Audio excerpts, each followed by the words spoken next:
Coming up on Walk the Plank, I give you a sneak peek at the brand new limited edition Calico Drake decoder statue brought to you by Phoenix Comics and Toys.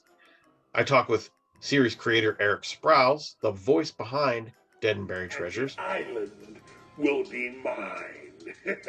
Give you a sneak peek at tonight's movie, which is considered the worst movie ever made.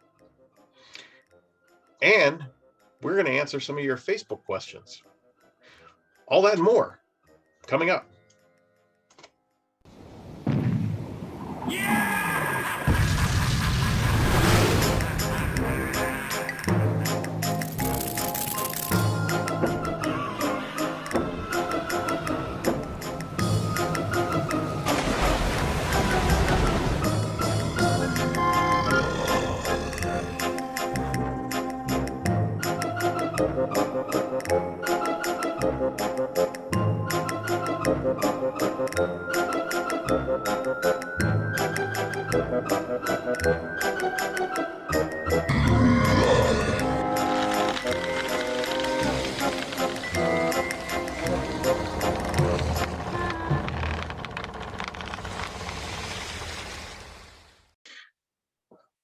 Welcome back to Walk the Plank, the Dead and Buried Treasures pre-show.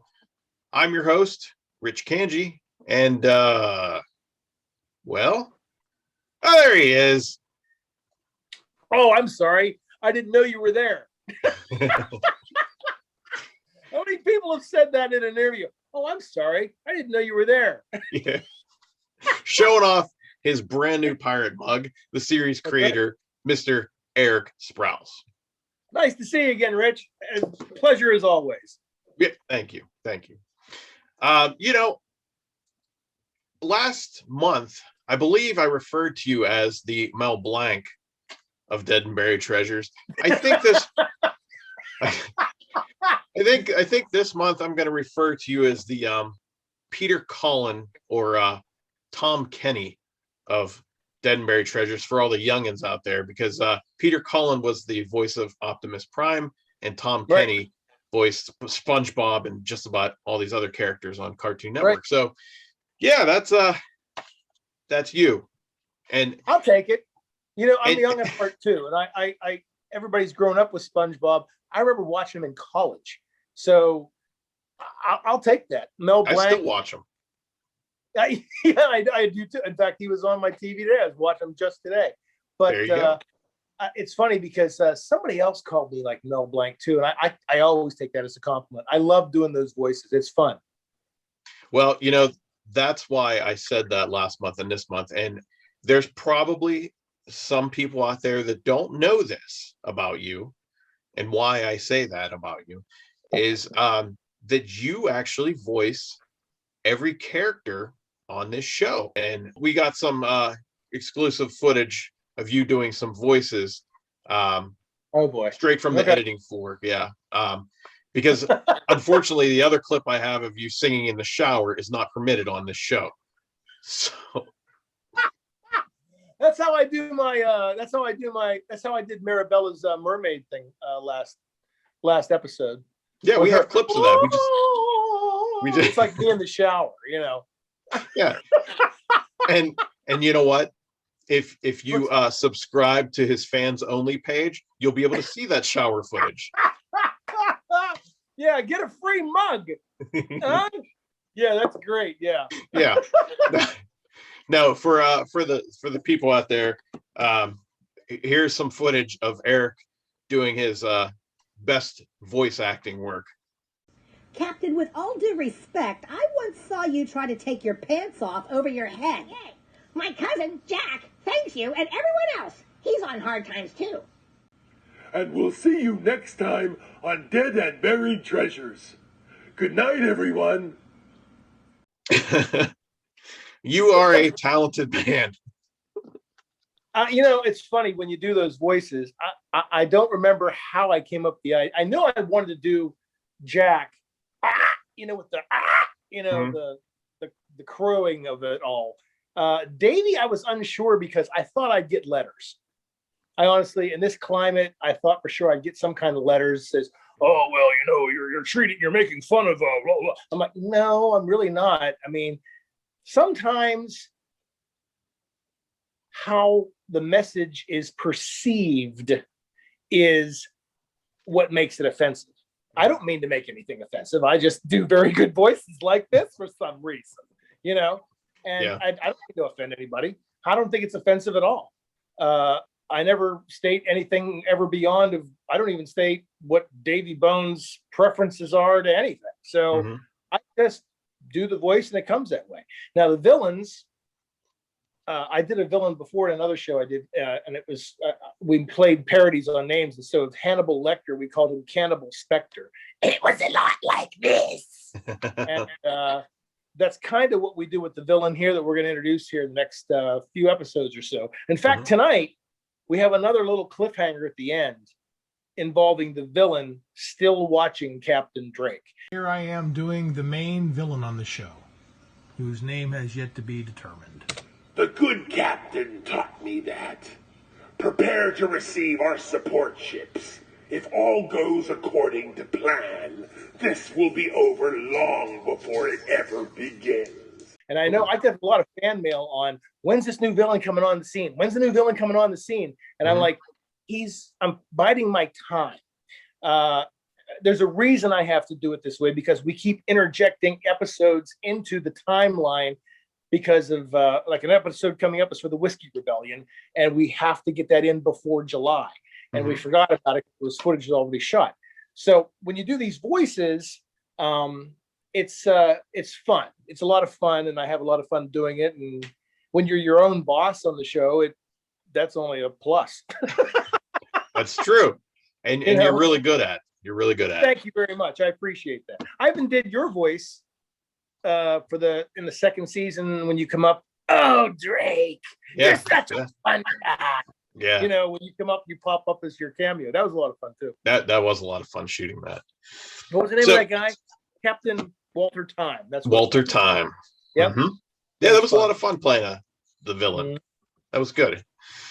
So, you mentioned this episode coming up in July. And speaking of July, that is not the only big thing happening in July. It's not. No.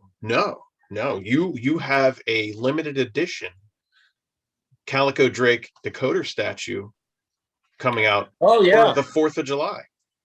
yeah. In fact, the fun thing is, 45 minutes before we started this show tonight, Rob Fleck over at Phoenix Comics and Toys sent me the final draft of the new. I call it variant number 3. I was a big comic book collector like yourself. Right. And I always refer to alternate covers as variant covers. And this is a variant statue. Like, for example, I have these handy. This is the original Captain Calico Drake decoder statue. I know that's a little out of focus. And this was the number 2 one, which was for Christmas. And there's differences in color and everything. And they have like the different bottoms, and the doubloons look different. Well, the one they're doing now is for Uncle Sam for the 4th of July. And it's just in time for Memorial Day and the 4th of July. And so when they release this next statue, it's going to be a salute to Uncle Sam. Yeah. Yep. And the flag is removable, which is really nice. Yeah. That's a nice feature. And you now have a brand new doubloon inside that is red, white, and blue. So that's really cool. He really changed it up. It looks great. I told the creators of the statue for the fan club, I said, this variant looks great. In fact, I was more impressed by the doubloon. And he does different bottoms to these statues. You can see the different one here for the original, and you can see the different one here for the Santa Claus one. And he has a red, white, and blue one for the bottom of the statue that's very rarely going to be seen unless you pick it up. And the balloon itself is red, white, and blue too. I thought that was awesome. Yeah, he did a phenomenal job. He really did. Yep. Love it. We have a treat for everyone tonight, I guess. Call it a treat. If that treat happens to be in the form of a dog bone. Because tonight's movie is considered one of the worst movies ever made. Oh, Now, yeah. the funny thing about that is, even though it's considered one of the worst movies, it has a nice cult following. I mean, there's a lot of people that love this movie because Oh, it's yeah. so bad. And obviously, I am speaking of the Ed Wood film Plan 9 from Outer Space. Mhm. And it's funny because you and Ed Wood have a lot in common. If you think about it, it's true. I make horrible TV. They made a horrible movie. And You he know, was it's- the writer, director, editor. He did it all. And that's kind of like you on this show, although I got to say your special effects are way better than his, because it's come a long way from using styrofoam. I hide the strings real well. Yeah, Oh, you yeah. do. Yeah, you It's do. funny that you called it a dog bone, because we're introducing a new character on tonight's show. See, I know what I'm doing. Yeah. You write this pretty slick. I mean, you did It's like pretty I good. write this stuff. I mean, you're no Fiore, but I mean, like, Oh, who is? I mean, no, Right. but no, I'm just kidding about that. Fiore's actually great. He's a he is producer. awesome. But we introduced a new character tonight in the form of a dog named Scallywag, and we Mhm. had another animatronic prop that I found that I put together. It was a Christmas prop that we put them together in a pirate theme. I mean, not only do you have a talking dog, but you have an iconically bad movie. You and I talked about this before we started tonight. That it was made in 1959 on IMDb, but I think it actually was made in 1957. But it was originally released as Grave Robbers from Outer Space, and the copyright, they changed the title at the last second. And when they didn't change the copyright, which is how it fell into the public domain. They changed it from Grave Robbers from Outer Space to Plan 9 from Outer Space. And there's a reason they call it Plan 9. You have to see and watch the movie. Right. It's got zombies, it's got vampires, it's got outer space aliens, it's got space battles, it's got returning corpses from the dead. It's got Bella Lugosi, it's got Vampira, and I swear to God, she's like one of the sexiest vampires. I think Elvira based her look after Vampira, because her waist is like this. Mhm. It's almost, she has such a tiny waist. I bet her waist isn't 15 inches. That's probably, but you'll have to see it.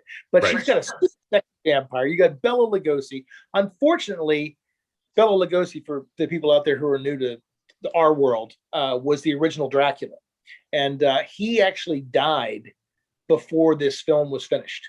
So they shot some of his stuff, but when he died during the making of the film, Ed Wood was like, well, what are we going to do now? So what they did was they got his body double to do this. You know how Dracula does this in the 1930s. Right. That's how they cover it up. They have a guy in a cape with the slick back hair.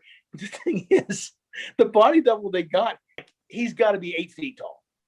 So when he's on these tiny little sets walking around, it's noticeable, But it's got Bela Lugosi, Vampira, Tor Johnson as the bald-headed lieutenant who comes back from the dead. It was only made on a budget of $60,000 back in the late 1950s. So it's a good one. It is safe to state that the grandchildren of some of the people in this dinner will not be born on Earth.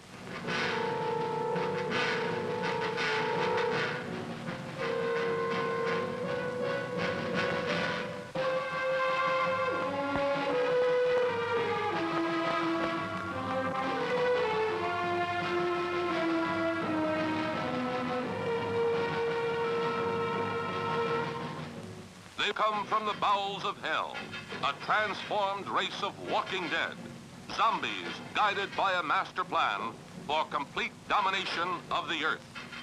Plan 9 from Outer Space.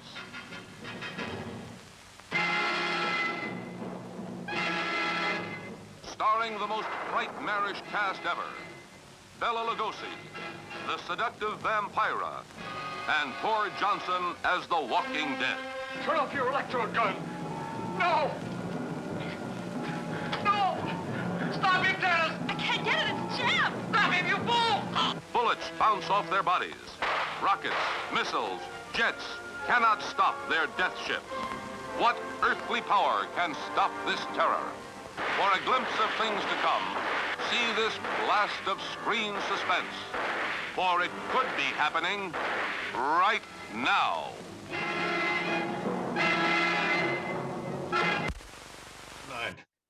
9. Plan 9 coming up. Yeah, you're in for a real treat. So you are. So one of your favorite parts of this show is answering the Facebook questions. And I do. And we do have a lot of them. I know we don't get to all of them, so we try to carry some over. However, in this case, before I get into these, I was actually messaged a question asking why this Dead and Buried Treasures, the show, only airs once a month instead of once a week. And I said, you know what? I'm going to ask that on the show tonight. Huh. Why? Well, I'll tell you what, man, it's pretty grueling. And I think the misconception that we like to cover up out there for the fans and the people that watch the show is that we are this big group of people with technicians, and we have editors and writers and all this other stuff. And you can pretty much relate to this too, I think, Rich. When it comes to Walk the Plank, it's just you. You know what I mean? You write it, you produce it, you edit it together. When it comes to Dead and Buried Treasures, it's kind of the same way with me. Right. I write, edit it, I put it together. I'm in it. I have to do all the makeup myself, all the costuming myself, all the camera work, all the lighting, all the slate design, all the directing, the producing. And then when you involve the animatronics and the special effects, then I have to chroma key everything, put up the chroma key, make connections with Professor Gertie, Dana, to come over and shoot her stuff. Now I have an idea up here of what I want. It's very involved. And, we're doing the work probably of about 30 to 40 people between you and me. Now, the credits go on for quite a while, and I'll have all these associate producers. And those are the people who are down the line at our affiliates like PCTV, BPT, EUTV, Fayette TV, FCTV, The Vortex, The Monster Channel, WBXZ in Buffalo, all these places. Those are our associate producers. But basically, when it boils down to it, it's like a one-man show. Just like Walk the Plank is like a one-man show. And it's a dog and pony show. We're trying to show as best we can what we do with just us. So that's why it takes so long. We're doing a month's worth of work. I'm sorry, we're doing I was binging the show Lost. And I'll be quick with this. I was binging the show Lost. I watched a documentary how it's put together. One of the producers says it takes 10 days to put together a show, but then we have to have a show every week. And I thought that's really interesting because they don't have enough time to do one week to week to week. That's why they do reruns. So with us, that's why it takes so long. It's just like a really long process. You're right. Yeah. And I have a special clip that I brought that Where you get these clips? listen, I got to do my homework here too. Okay. Although this one, Hey, we got a clip. You don't know anything about it, but it's a clip. right. And it's not the clip of you in the shower. Again, we already discussed that one. Thank God. Yeah. But this one, I have a clip of you doing your thing with the green screen. And what I wanted to do is I wanted everybody to see Okay. the work involved. Now, this isn't the most crystal clear clip because, you're filming the computer screen and the actual editing going on. So, to see the difference between you just standing in front of a green screen and then all the work you have to do afterwards that puts the smoke effect and the sound effects and the background, that's a lot of work and it's a huge difference. So what we're going to look at the very basics without the effects first. Right. We're going to check that out first. I want everybody to see that first. Okay. It casts some type of enchantment spell on you now that you now have the ability to speak. Yup, that is correct. But why didn't you tell us? I told Gertie, but I did not want the captain to find out. But why? Because he already did not like me much, and I was afraid this would push him over the top. Well, as you can see, that was just ridiculous because the captain loves you. Right, Captain? Drake. Yes, yes. Oh, yes, yes. Yes, of course, I do. So there it is, raw, uncut. There you go. Now, after you go through the drooling process of editing this, because it can be a long process. Now this is the finished product. It casts some type of enchantment spell on you now that you now have the ability to speak. Yup, that is correct. But why didn't you tell us? I told Gertie, but I did not want the captain to find out. But why? Because he already did not like me much, and I was afraid this would push him over the top. Well, as you can see, that was just ridiculous because the captain loves you. Right, Captain? Drake. Yes, yes. Oh, yes, yes.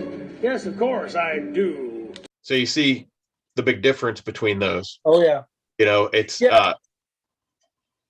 know what's noticeable to me, Rich, is the sound. Mm-hmm. Sound effects. People take sound for granted because they just assume it's there, you know. But if you watch that first clip, there's no sound. I mean, like you'll have me talking, but you don't have the sound of the ship.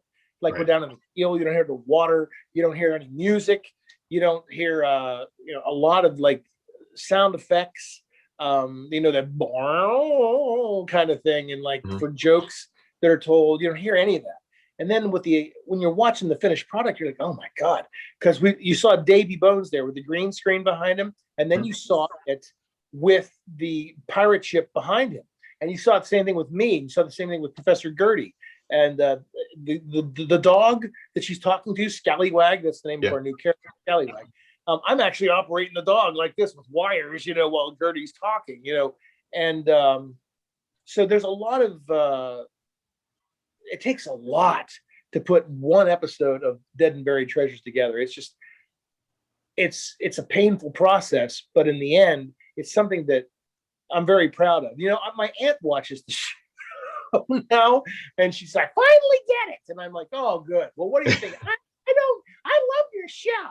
Why do you show such the old movies? I'm like, because they're classics and they don't cost anything. And she's like, oh, those are good. I like that. It's Price and Abbott and Costello. And I'm thinking, well, good, because that's what we're going to stick with. But the point being, she watches it and she takes for granted that, like, I've had letters saying, where in the world do you shoot on a pirate ship? Right. And I'm like, we don't. It's a compliment. Yeah, and it really is. It's a compliment because it's like now here's the thing. Anytime we're in the bowels of the ship, I don't have any fog. So I gotta be very careful with what I do down there. When I'm up top side, fog is very forgiving. Like I can cover that fog up, and I have to use a little bit of fog because it covers the green screen roughness around the edges, Right. But when I'm down on the ship, I choose dark backgrounds because it's when you're lit up in front of that green screen, the way that you can see that I am, it hides a lot. Mm-hmm. So that's why anytime I'm on top of the ship, on the deck, I use fog. The island, I don't really worry about because I have that running water behind me and some other stuff. But on that ship, I like to have the fog. That's very forgiving to some of the mistakes we make on the show. We have one from Coriopolis, Pennsylvania, Shannon Nesbitt. She asks, can you tell us where you got the idea for the blood pressure monitor on your wrist?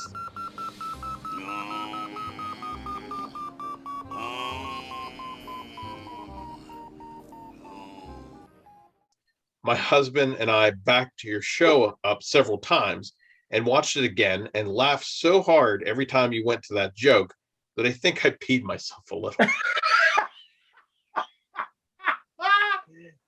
She's talking about the last episode with the ex-wife character that Drake has. There was a movie called Smokey and the Bandit, and it was way back in 1977. And Jackie Gleason, who is one of the most undersold actors even to this day, played a character, one of the immortal characters, I think, in all of cinema, Sheriff Buford T. Justice. And he was known for The Honeymooners, but man, he nailed this character. There's a few characters in cinema today that like the actors owned, and he owned Sheriff Buford T. Justice.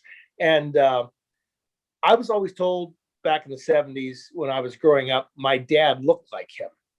And my dad was a police officer, private detectives. And so it was my salute to Jackie Gleason, because in the second movie, the sequel to Smokey and the Bandit, he wore a blood pressure monitor on his arm. And it was hysterical how like the bandit would even come up in a topic or conversation. It would start beeping, because he's just like, he's had it with the bandit. And that's one of the reasons I did it. I got the idea from Smokey and the Bandit. That's great. Oh, I love that movie. Good stuff. That's a great movie. Just dumb comedy. Devlin Brady from Uniontown, Pennsylvania asks me to ask you where you come up with the ideas for your stories. You're clearly talented and have a great sense of humor. I know. I shouldn't even be reading this question because you could see his head expanding. Your humor is absolutely the best. How does he do so much comedic timing in his writing?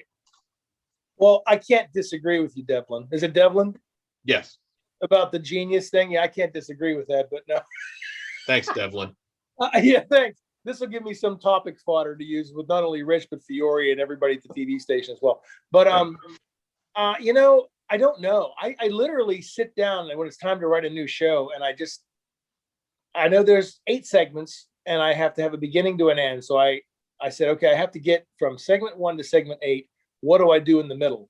And I just start typing, and it's literally like Hemingway, I get a drink and I sit there, I sit that down, I start typing, and it just takes me on my own little journey. I don't even know where I'm going to end up, but I know I got to get to a certain space by the end. At the end, I know this has to happen. So how do I get there? So I kind of write it out as a treatment. Like, here's what I think is going to happen in this segment, this segment, this segment, this segment. Then I sit that aside. I use that as my Bible when I start typing. I say, okay, that's what I want to happen in this segment. That's what I want to happen in this segment. I just write it out. And your wife paid me a great compliment, Rich.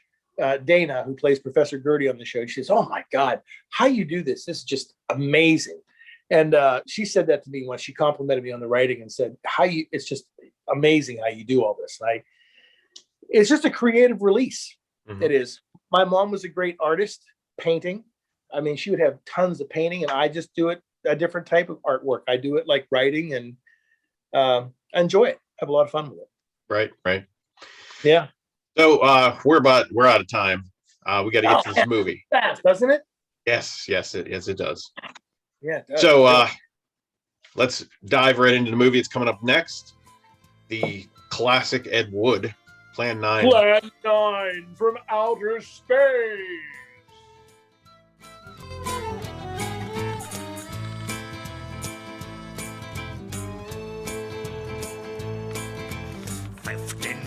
On a dead man's chest, yo-ho-ho, and a bottle of rum.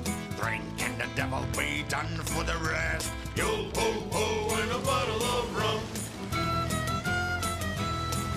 The mate was fixed by the possum's spike, possum's brain with a marlin spike, and a cookie's throat was marred with light, hand being gripped by fingers then, and they lay old good dead man like a breakout day in a boozing den. Yo ho ho, and a bottle of rum. 50 men off a stiff and